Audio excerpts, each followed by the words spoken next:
અમે જ રામ છીએ. અને એ વખતે આ ભરવાડના ગુરુને નીલકંઠ વર્ણીએ રામ રૂપે દર્શન આપ્યા. તો આવી પ્રકારે આ બાવાના પણ બધા સંકલ્પ એમણે પૂરા કર્યા અને બાવો નીલકંઠના પગની અંદર પડી ગયો. જેની આપણે ભક્તિ કરીએ છીએ તો સાક્ષાત આજે આપણને દર્શન આપવા માટે પધાર્યા છે. આ રીતે વર્ણીએ એમને પણ આવો લાભ આપ્યો. અને ત્યાંથી છાના ચાલ્યા ઘનશ્યામ ગયા ગોવિંદ લોઢવે ગામ. ત્યાંથી પછી નીલકંઠ વર્ણી એ છાનામાના પોતે નીકળી ગયા, કારણ કે કોઈ એમને જવા દેવું હતું નહીં. પરંતુ આ વર્ણીને તો ઘણાના કલ્યાણ કરવાના હતા, એટલે ત્યાંથી એ પોતે કોઈને ખ્યાલ ન એમ નીકળ્યા અને લોઢવા ગામની અંદર પોતે જઈને રહ્યા. આ લોઢવાની અંદર લખુબાઈ ચારણ નામની એક બાઈ પોતે રહેતી હતી. એ સમાધિનિષ્ઠ હતી. સમાધિની અંદર પણ પોતે જઈ શકતી અને અબળાનો દેહ છતાં પણ ઘણું બધું જ્ઞાન એણે સંપાદન કરેલું. ખૂબ જ વૈરાગ્ય પણ એના જીવનમાં દ્રઢ થયેલો. અને આત્માનંદ સ્વામીના સમાગમની અંદર એ પોતે આવેલી અને એમના થકી અદ્વૈત મતમાં એને પ્રતીતિ આવેલી કે ભગવાન તો નિરાકાર છે, એ ક્યારેય મનુષ્ય રૂપે થાય જ નહીં અને થાકનું મૂળ સ્વરૂપ તો નિરાકાર જ છે. આવી રીતે એણે પોતે બધી દ્રઢતાઓ કરેલી. અને જે કોઈ બાવાઓ એના ગામની અંદર આવે એ બાવાને પોતે સદાવ્રત આપતી. પણ શા માટે? સાધુઓને સદાવ્રત દેતી, તપની પરીક્ષા કરી લેતી. એ સાધુઓની પરીક્ષા કરવા માટે પોતે આ સદાવ્રત ખોલેલું કે કેવા સાધુઓ એ આ બધા આવે છે, અને જો એવા ઢોંગીલા હોય એના ઢોંગ પણ પોતે ખુલ્લા કરતી હશે. અને આવી રીતે ફરતા ફરતા વર્ણી એના સદાવ્રતની અંદર આવી પહોંચ્યા. અને વર્ણીનો વેશ અને એમનું જીવન જોઈ અને એને થયું કે આ બીજા ત્યાગી જેવા નથી, માટે આની આપણે સારામાં સારી રીતે સેવા કરવી. અને એ લખુચારણે મહારાજને કહ્યું કે તમે અહીંયા રોકાવ, અમારી પાસે 2 બ્રહ્મચારી છે, વિઠ્ઠલાનંદ અને બાલાનંદ. એ બંને બ્રહ્મચારીઓ તમારી સારી રીતે સેવા કરશે. અને મારી પાસે ઘણી બધી ભેંસો છે, તો આ ભેંસોનું આવી રીતે દૂધ એની અંદર સાકર નાખીને અમે તમને જમાડશું. અને આ રીતે વર્ણીને વાત કરી.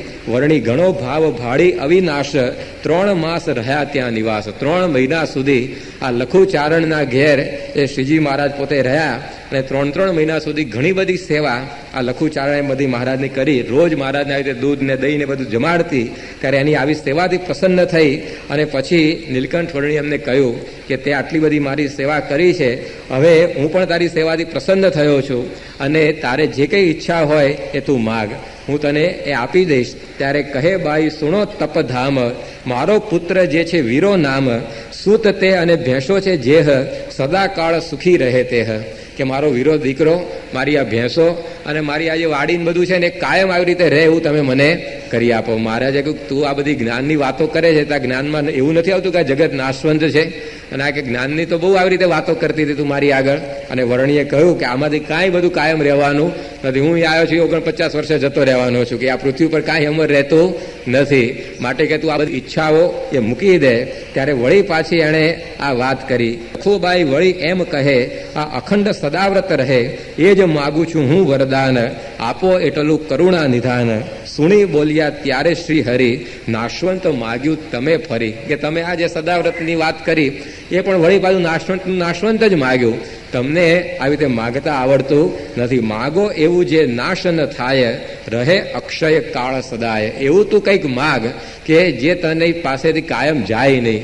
ત્યારે આવી રીતે વર્ણીએ આ લખુબાઈને માગતા શીખવાડ્યું કે ભગવાન જ્યારે પ્રગટ હોય ને અને કદાચ ભેગા થઈ જાય આપણને, છતાં પણ આ જીવ એને ઓળખી શકતો નથી. અને ન માગવાનું પોતે ભગવાનની પાસે માગતો હોય છે, કારણ કે અંતરમાં બધી આસક્તિઓ એવી પડી હોય. એ તો એવા સાચા સંત મળે ત્યારે આસક્તિઓ ટાળે, એ ના મળે ત્યાં સુધી ભગવાન જો આપણને સદેહ મળે ને તો આવું જ આપણે માગી બેસીએ. એક કમળસિંહ વાણિયો હતો, એને મહારાજે કહ્યું કે તમે આવી રીતે કંઈક માગો, તમારી ઉપર પ્રસન્ન અમે થયા છે. ત્યારે એણે શું કહ્યું કે પાણીનો લોટ મહારાજ અખંડ રહે એવું મને કરી આપો. મહારાજ કે હવે તો બધું રહેશે જ, કે તું કંઈક બીજું માગ ને, આ પાણીનો લોટ આવી રીતે અખંડ રહે કે માગવાની વસ્તુ છે. ત્યારે મહારાજને એને ફરી વાર કહ્યું ના મહારાજ તમારે આપવું હોય તો આ જ આપો. પછી મહારાજને થયું કે હવે આ કંઈ સમજે એવો છે નહીં. મહારાજે કહ્યું જાય એ બધું રહેશે. 3 પેઢી સુધી પાણીનો લોટ રહ્યા.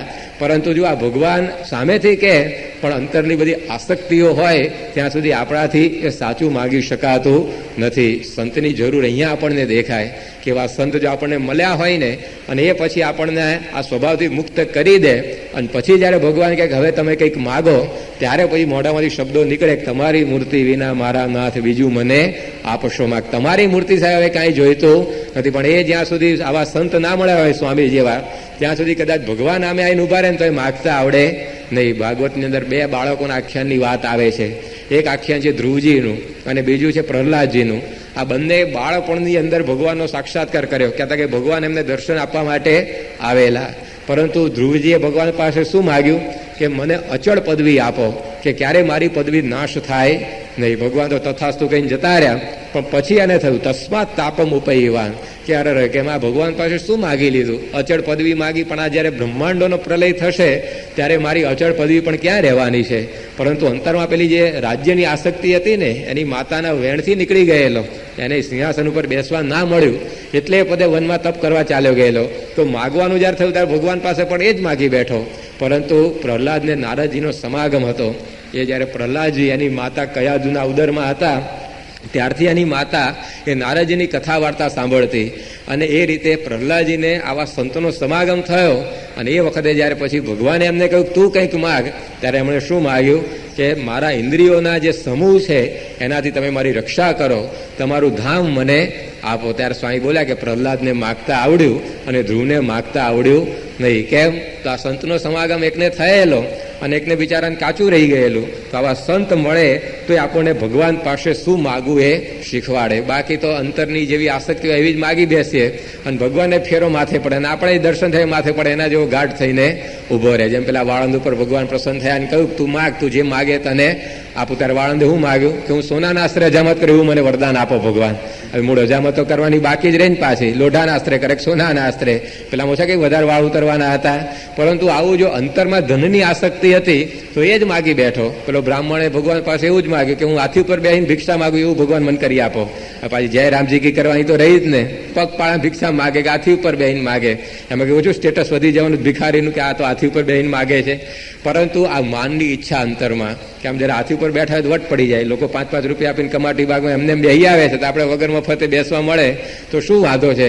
અને આવી માન સન્માનની બધી ઈચ્છાઓ એને લીધે આ બધું આ ભગવાન પાસે પણ ન માગવાનું મંગાય. પણ જો એવા સંત મળે તો આ માગતા બધું શીખવાડે. પચ્છમના વિપ્ર જાદવજી હતા, એના ત્યાં મહારાજ પોતે જમવા પધાર્યા.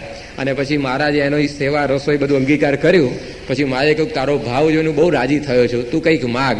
ત્યારે એ જાદવજી વિપ્રએ કહ્યું કે મહારાજ તમારી મૂર્તિ અને કૃપા એ અખંડ રહેવું મને આપો. મહારાજ કે એ તો બધું બરાબર છે, પરંતુ આ તારી ગરીબાઈ ટાળવી નથી ત્યારે, કારણ કે બહુ સામાન્ય બિચારા અને આમ છાપરા જેવું એનું મકાન અને કાંઈ બીજું ઘરની અંદર રાચ રચીલું નહીં અને એકદમ સામાન્ય સ્થિતિ. એટલે મહારાજે કહ્યું કે તારી ગરીબાઈ દૂર થાય એવું તારે કંઈ માગવું નથી. મહારાજ કે એવું શું કરવા માગું, તમે ગરીબોના બેલી છો તો તમે મારી સંભાળ નહીં રાખો, એ તો મારે છે જ બધું તમારે આ પ્રાપ્તિ થઈ એટલે, પણ આ તમારી કૃપા ને તમારી મૂર્તિ મને અખંડ રહે એવું કરી આપો. તો જાણી ગયો કે હવે ભગવાન ગરીબોના નિવાજ છે, તો આપણને કેમ ના આવી રીતે આ સંકટની અંદર રાખશે. પણ માગવાનું જ્યારે ભગવાન કહે છે ત્યારે આપણે તો આ જ માગવું છે. અને એમ કરીને એણે મહારાજને આ રીતે રાજી કર્યા. ત્યારે અહીંયા પણ લખુબાઈને મહારાજે કહ્યું કે તું કંઈક એવું માગે જે ક્યારે નાશ પામે નહીં. ત્યારે આ લખુબાઈને જરા લાઈટ થઈ મનની અંદર અને પછી માગ્યો બાઈએ શ્રી પ્રભુ પાસ, અંતે અક્ષરધામમાં વાસ. વરદાન પછી એ જ આપ્યું, કષ્ટ જન્મ મરણ તણું ટાળ્યું. પછી એ લખુબાઈએ થયું કે આ ભગવાન આવ્યા છે તો એની પાસે એવા વાડી અમર રહે ને ભેંસો અમર રહે, કંઈ માગવા જેવું નથી. એના કરતાં એણે કહ્યું કે તમે તમારું ધામ મને આપો. વર્ણી કે હવે તે બરાબર માગ્યું. અને આ રીતે વર્ણીએ એને અક્ષરધામ આવી રીતે મળશે એવા આશીર્વાદ આપ્યા. અને ત્યાંથી પછી વર્ણી પોતે એ નીકળ્યા લોઢવાથી અને ફરતા ફરતા ભંડુરિયા ગામની અંદર ગયા. ત્યાંથી પછી સીમાશીના ચોરે રહી અને જુનાગઢની અંદર હવે નીલકંઠ વર્ણી પોતાના પગલાં એ પાડી રહેલા છે. અને એ વખતે દૂરથી એમણે રૈવતા ચડ નજરે નિહાળ્યો, પદ સ્પર્શે તેનો મળ ટાળ્યો. અને એ રૈવતાચળ કહેતા કે ગિરનાર એ સામે જાણે નીલકંઠ વર્ણીને પોતે બોલાવી રહેલો. અને એ રીતે નીલકંઠ વર્ણી પણ એની ઈચ્છા જાણી ગયા કે કેટલા બધા વર્ષોથી આવી રીતે આ ગિરનાર તપ કરી રહ્યો છે, હવે આપણા પગલાં પાડીને એને પણ આપણે કૃતાર્થ કરવો જોઈએ. એટલે વર્ણી પોતે આવી રીતે ત્યાં આગળ પધારે છે. અને એ વખતે ગિરનારની એક બહુ અદ્ભુત શોભાનું વર્ણન એ પોતે આ કરે છે કે વર્ણીના આગમનથી કેટલો બધો એને આનંદ વ્યાપી રહ્યો.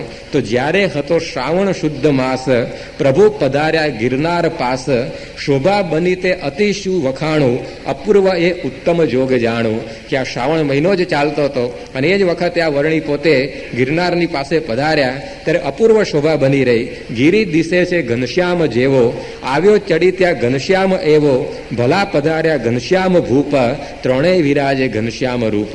કે એક તો જે પર્વત એ પણ આમ ઘનશ્યામ એટલે કે કાળો લાગતો હતો, કારણ કે જે પથ્થરો બધા ગિરનારના છે અત્યારે આપણે જોઈએ છે તેનો વર્ણ, એનો રંગ પણ કેવો લાગે? ઘનશ્યામ જેવો. અને એ જ વખતે શ્રાવણ મહિનો ચાલતો હતો એટલે આકાશમાં પણ બધા વાદળ આવી ગયા, એટલે કે એ પણ ઘનશ્યામ આવી ગયા. અને સાથે સાથે આ વર્ણી પણ ઘનશ્યામ એ ત્યાં આગળ પધાર્યા હતા. 3 ઘનશ્યામ એક સાથે આ જુનાગઢની અંદર ભેગા થઈ ગયા. એક તો આ ઘનશ્યામ રૂપ આ ગિરનાર, ઘનશ્યામ રૂપ વાદળાઓ, અને આ સાક્ષાત ઘનશ્યામ ત્યાં પધાર્યા. અને આ રીતે વર્ણી આ શ્રાવણ મહિનાની અંદર આવ્યા. અને ગિરિએ ગનની ઘટા ધરી, વિલસે જેમ શિરે જટા ધરી. આ ગિરનારની ઉપર જે બધા વાદળાઓ ઝળુંબી રહેલા, જાણે એણે જટા ધારણ કરી હોય એવી એની શોભાએ વધી ગઈ. ગિરિમાં વનવૃક્ષ છે ઘણા, શુભશું રોમ દિશે ગિરી તણા. હરખ્યો હરીને મળી ઘણું, તન રોમાંચ થયું ગિરી તણું. આ વૃક્ષો જે ગિરનાર ઉપર બધા ઉગેલા એની કલ્પના કવિ કરે છે. માણસને જ્યારે બહુ આનંદ થાય ને ત્યારે એના બધા રૂવાડા ઊભા થઈ જાય અને રોમાંચ થઈ જાય.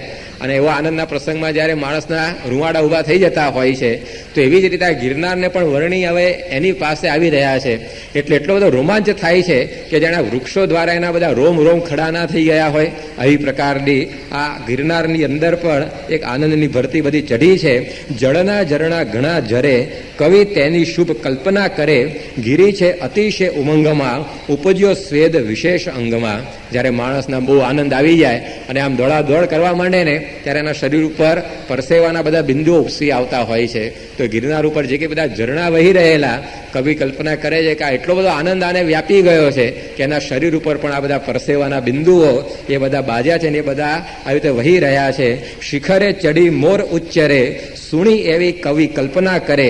પ્રભુને અતિ ચિત્ત પ્યારથી, ગિરીશું આદર દે ઉચ્ચારથી. આવી રીતે જ્યારે ગિરનાર ઉપર બધા મોર ટહુકી રહ્યા છે ત્યારે કવિ કલ્પના એવી કરે છે કે જ્યારે કોઈક માણસ આપણો મનગમતો આપણા ઘેર આવતો હોય તો આપણે સામેથી એમ મોટેથી એનું નામ દઈને એને આવકારીએ. તો અહીંયા પણ બધા મોર આ જાણે નીલકંઠ વર્ણીને પોતે આવકારી રહેલા છે કે આવો આવો કે તમે અમારા ઘરની અંદર વસવા માટે. અને એ રીતે આ વર્ણીને બધા આ પોતાની પાસે બોલાવી રહ્યા છે. શિખરો ઉપર જે ગર્જના બધી વાદળ કરી રહ્યું છે એ જોઈને કવિ કલ્પના કરે છે કે ગણીને અતિ હર્ષની ઘડી, વજડાવે ગિરી નોબતો વળી. જ્યારે બહુ આનંદ થાય, જ્યારે આનંદનો પ્રસંગ આવે ત્યારે નોબતો વાગે રાજાઓના ઘરની અંદર.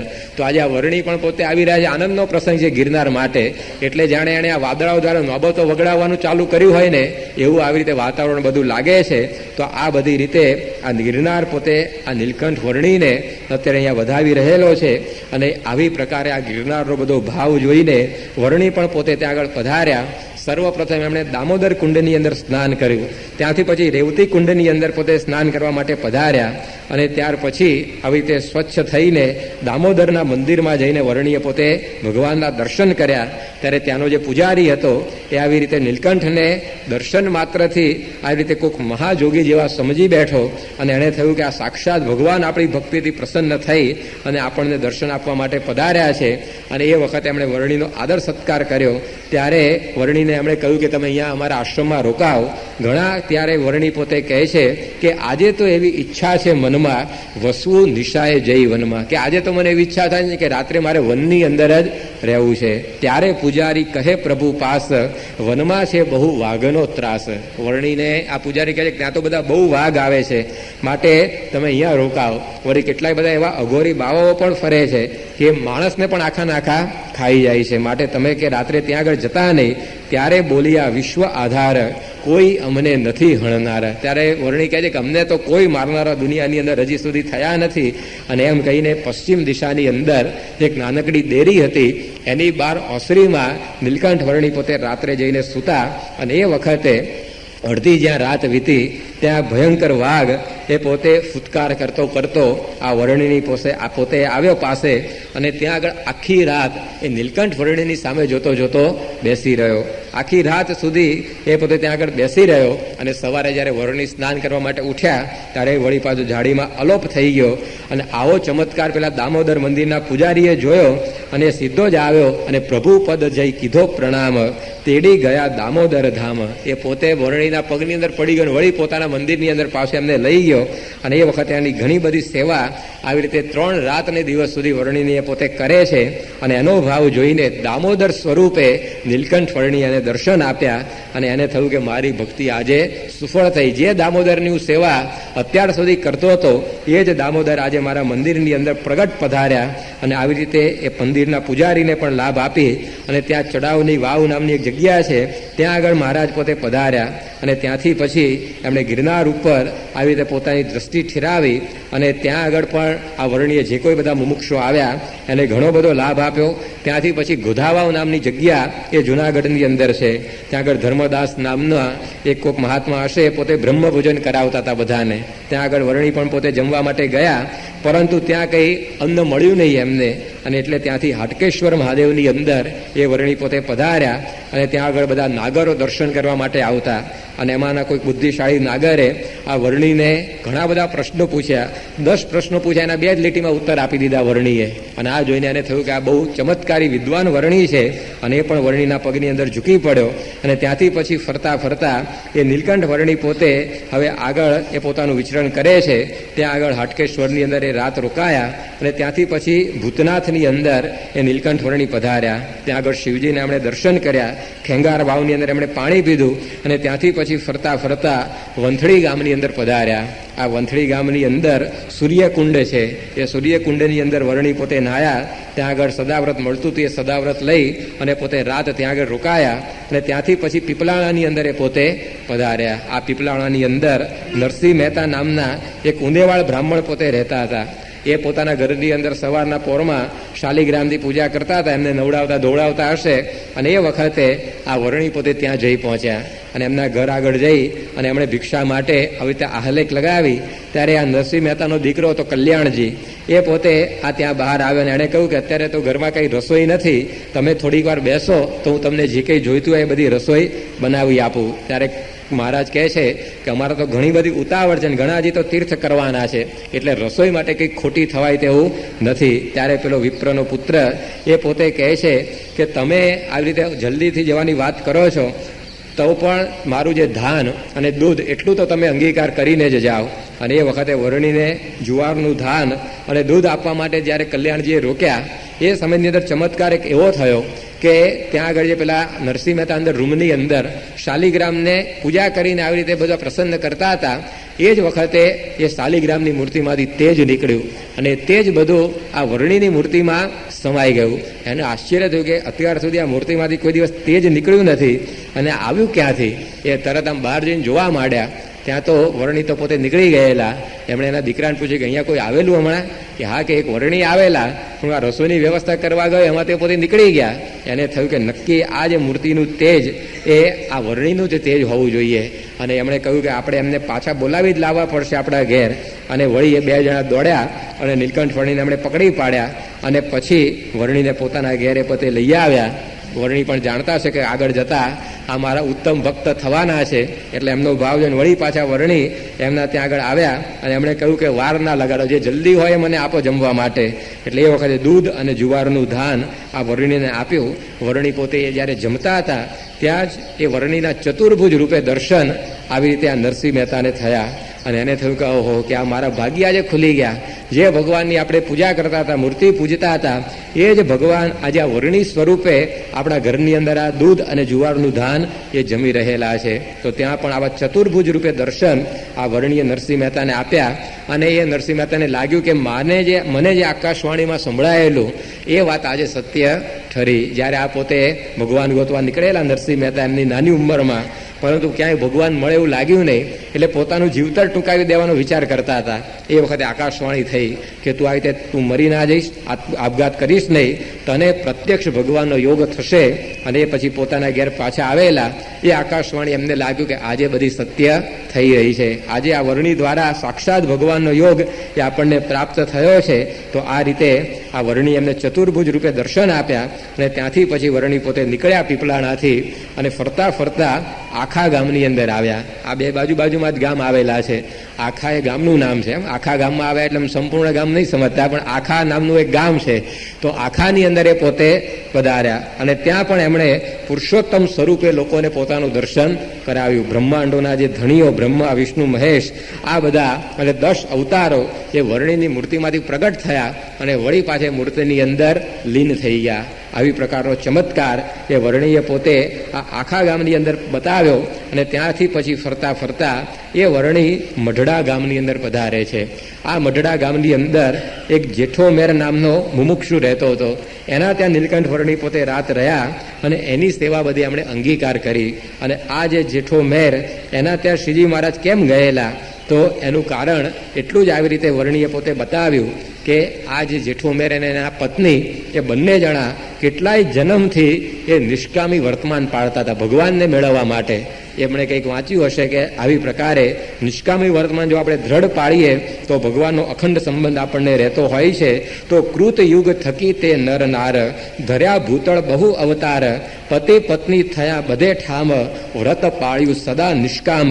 આજ કળિયુગમાં પણ એમ પાળ્યું નિષ્કામ તો વ્રત તેમ બાળ જોબન કે વૃદ્ધ જાતે બ્રહ્મચર્ય પાળ્યું ભલી ભાતે નર નારી રહ્યા ઉર્ધ્વ રહેતા રહે કોઈ વડા બ્રહ્મ વેદતા એ જ પુણ્ય ઉદય થયું જ્યારે મળ્યા પ્રગટ પ્રભુ તેને ત્યારે. એનું આવું વ્રત જોઈ અને વર્ણી સામેથી એમને મળવા માટે એમના ત્યાં પધાર્યા. અને આ રીતે આ જેઠા મેરને પણ એમણે પોતાના દર્શનનું સુખ આપ્યું. એના ત્યાં રાત્રે પોતે જ્યારે સૂતેલા ત્યારે આ જેઠા મેર અને એની પત્નીને પણ દિવ્ય દર્શન વર્ણીએ કરાવ્યા. અને બ્રહ્મા, શિવ, ઇન્દ્ર આ બધા જ દેવતાઓ વળી રમા, રાધા વગેરે પોતાની શક્તિઓ આ બધા જ જાણે વર્ણીની આરતી કરતા હોય, વર્ણીને થાળ ધરાવતા હોય, એમના ગુણગાન ગાતા હોય. આવી પ્રકારના દર્શન આ જેઠા મેર અને એના પત્નીને આ વર્ણીએ પોતે કરાવ્યા. અને એમને પૂર્ણ પ્રતીતિ આવી વર્ણના સ્વરૂપની અંદર કે આ વર્ણી એ પોતે ખરેખર એક મહાન પુરુષ છે. કારણ કે આવી પ્રકારના દેવતાઓ પણ એની સ્તુતિ કરે છે. એ વર્ણી આજે આપણા ત્યાં પધાર્યા અને આપણને કૃતાર્થ કર્યા છે. તો આ રીતે જેઠા મેરનું પણ એમણે કલ્યાણ કર્યું. ભગવાન પોતે એમણે મધ્ય 33માં વાત કરી છે કે જે આવો નિષ્કામી વર્તમાન પાળે એની સેવા મારા ત્યાં અમને બહુ ગમે છે. આપણે આવા જો સંયમની અંદર રહીએ તો એ સંયમી પુરુષની સેવા એ મહારાજ કે અમને ઘણી ગમે છે. ગૃહસ્થને એમની રીતનું આ નિષ્કામી વર્તમાન અને ત્યાગીને એની રીતનું નિષ્કામી વર્તમાન, પણ એવો જો સંયમ આપણે રાખીએ તો મહારાજ કે એની સેવા અમને ગમે છે. અને આવો જે આ વર્તમાન પાળનારો હરિભક્ત એ અમારાથી લાખ ગાઉ છેટે હોય તો પણ મહારાજ કે અમારા ઢોલિયાની પાસે જ છે. અને આ વ્રતમાં જો કંઈક આવી કાચપ હોય તો મહારાજ કે અમારી ભેગો જ રહેતો હોય તો પણ અમારાથી લાખ ગાઉ છેટે છે. અને મહારાજે કહ્યું કે આ મૂળજી બ્રહ્મચારીની સેવા અમને ગમે છે એનું પણ કારણ એ જ છે કે એ પોતે એવા નિષ્કામી વર્તમાનમાં અતિશય દ્રઢ છે. તો આ રીતે વર્ણીએ આવો રાજીપો આ જેઠા મેર ઉપર પણ બતાવ્યો. અને ત્યાંથી હવે વર્ણી પોતે ફરતા ફરતા જ્યાં આગળ પોતાને રોકાવાનું છે એ જ લોજ ગામ ભણી હવે પોતાના કદમ એ ઉપાડી રહ્યા છે. પરંતુ વચ્ચે માંગરોળની અંદર પધાર્યા અને માંગરોળની અંદર એમણે પોતે એક સુંદર ચરિત્ર કર્યું. અને એની અંદર એક આપણને સારો ઉપદેશ એ વર્ણી પોતે આપે છે. પોતાના આગળ જતા ઉત્તમ ભક્ત થનારા ગોવર્ધનભાઈ એના ત્યાં વર્ણી પોતે પધારેલા. અને એ ગોવર્ધનભાઈની જે ફોઈ હતી એનો આવી રીતે કારકનો પ્રસંગ ચાલતો હતો. અને એ વખતે વર્ણીએ એની ફોઈની શું ગતિ થઈ છે એ કઈ બતાવી, શા માટે પોતે આવી અધોગતિને પામી એ પણ કઈ બતાવ્યું. અને સાથે સાથે આપણે કેવી રીતે હવે ભગવાન સંતની સાથે રહેવું જોઈએ જેથી આપણી આવી અધોગતિ ના થાય એની પણ સુંદર વાતો એ વર્ણી આપણને સમજાવે છે. અને ત્યાર પછી પોતાનું આવું દિવ્ય વન વિચરણ એની પૂર્ણાહુતિ કરવા માટે એ પોતે લોજ ભણી પોતાના ચરણ એ ઉપાડે છે. એમની એ યાત્રાનું અંતિમ ચરણ એને આપણે આવતીકાલે આગળ વધારીશું. સહજાનંદ સ્વામી મહારાજની જય. સ્વામી નારાયણ નારાયણ નારાયણ.